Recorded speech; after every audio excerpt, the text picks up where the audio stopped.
Hospice. It is something that we've all heard about, but I think there's a lot of confusion and misconceptions and potentially even myths about what it really is. Yeah. When do you need it? How long do you use it? Stuff like that. There's just a lot of questions out there. So we're bringing in an expert to help understand everything. Lloyd Wilson with Sonder Hospice joins us now. And Lloyd, hospice is just it's so tough to deal with in so many ways because it can be so emotional, but just trying to understand it is tough as well. Yeah, sure. So it's a space of life. I'm the founder of Sonder Hospice and palliative care that I got into because I had a personal experience in my life at an early age where my brother was actually getting married, and his fiance's mom had been dealing with and coping with breast cancer for a very long time. And when it came time for the engagement and the wedding, that was her final wish, is to see her daughter get married. And it was really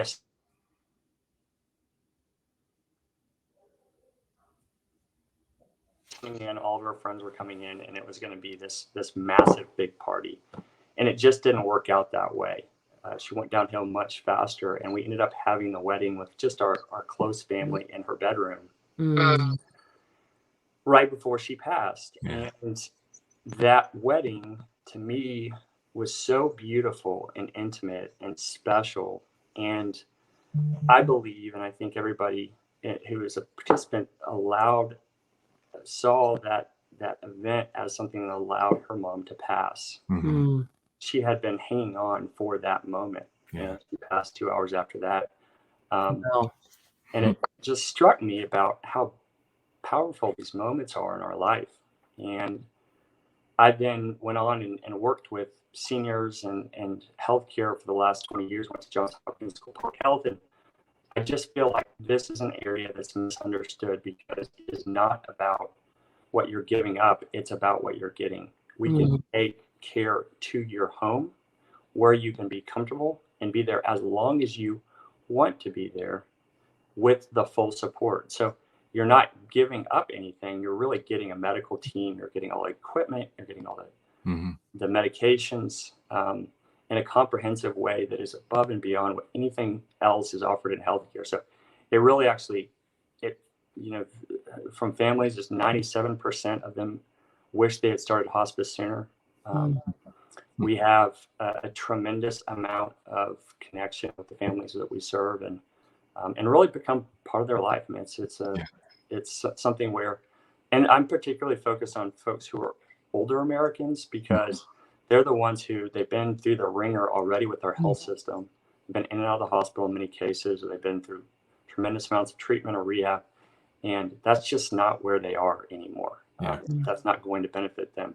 But they still have things that they're living for and things that they're looking forward to, and we try and find ways to support that. So I'm such an advocate for it, and I try and address the elephant in the room, which is hospice is a scary word, but when you get beyond that, it's a great benefit that's paid for by Medicare that you paid for, I paid for through my taxes, and we want people to use it. Yeah, it is a scary word. I think a lot of us just have this vision of what hospice is, and it's like, okay, call in hospice, and within a day or two, that's when your loved one's going to pass away. But we've had some people here in our group who have said something about having hospice for months, if not a year.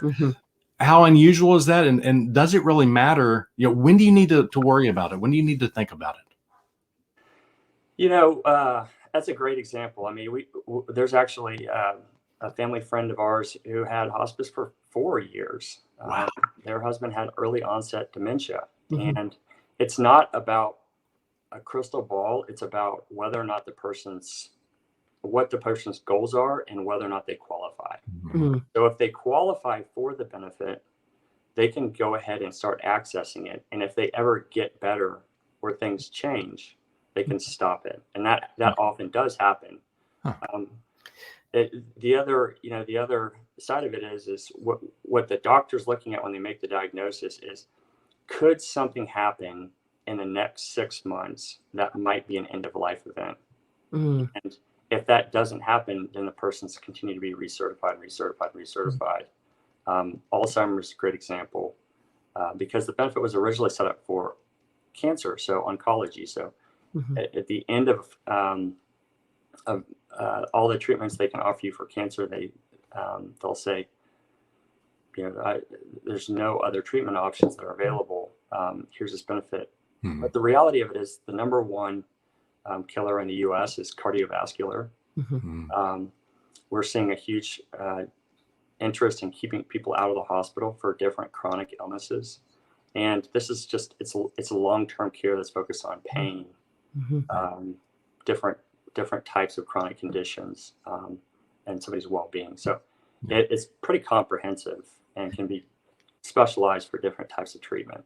Right. Well, and I'd love to talk more about the qualifications and things like that. But you did bring up a really interesting point, which is that sometimes hospice goes away. And we had a personal experience with that with my grandmother, who lived to be 98. My grandfather had died a few years before and had been married for 70 plus years. And while she was still in pretty good health, she was declining and she was ready. And when they brought in hospice, she somehow believed that would mean that she was dying, or that they would Almost even help, or that immediately, they would help her, and she was, and I forget how many weeks it was even, but so she had hospice for a little while, and then they went away because she was frustrated that, well, I thought that this was going to help me die. Yeah. And it didn't. And so, that was like one of the first examples I've ever heard of hospice coming in and then them going away. And then she lived to be, for about another year or so without it. And so I know that's probably a pretty unusual one, but therein, I think her misconception was that somehow that was part of the process, could be to actually help her pass, which is not what it's designed for. Right. Yeah. And Texas doesn't allow for any assistance around end of life. I think what I communicate to the families and what we talk about is whatever we do is not going to hasten or speed or slow down the process. Whatever's happening is happening. We are a passenger on your journey here to be there for you. So the best question that I always ask is, what do you want? And if the person is at peace with themselves and they're ready to go, we'll be by their side in whatever way that looks like. But that's nature taking its course. And I don't like to think that there's anything that we can do one way or the other than let the person know what to expect, what to plan for. That's a big deal for the families is, oh my gosh, I just had all of this treatment, all these things have happened, situations changed dramatically. What now? What do I expect? And then she's my grandmother or grandfather's at home, or they're here. What do I need to be doing for them? So education and teaching is actually, if I would say, what does hospice do? That's our mission. Letting people know what will happen and how they can help that loved one through it. Yeah. So in that situation, obviously she didn't ask the right questions, or they didn't ask the right questions at the time, because she went in thinking, or they came to her thinking she was assuming one thing, and they were obviously, doing another. Yeah, exactly. Yeah. And I know doctors are involved and doctors help bring in hospice, but even beforehand, it's probably good to reach out to experts like you, just to ask the questions, so that you're not like Kim's grandmother and you do understand what the process is ahead of time, and you can kind of plan ahead of time also. Yeah, I think advanced care planning is something we also spend a lot of time on. So that's your medical power of attorney, that's your out of hospital DNR, that's your personal financial. It's getting your house in order. And I think what happens is we get to a point where it's a crisis, and and you're overwhelmed, right? You're concerned about your loved one. You're getting a lot of information in different places. At that point, it's really difficult to take in new information, to learn things.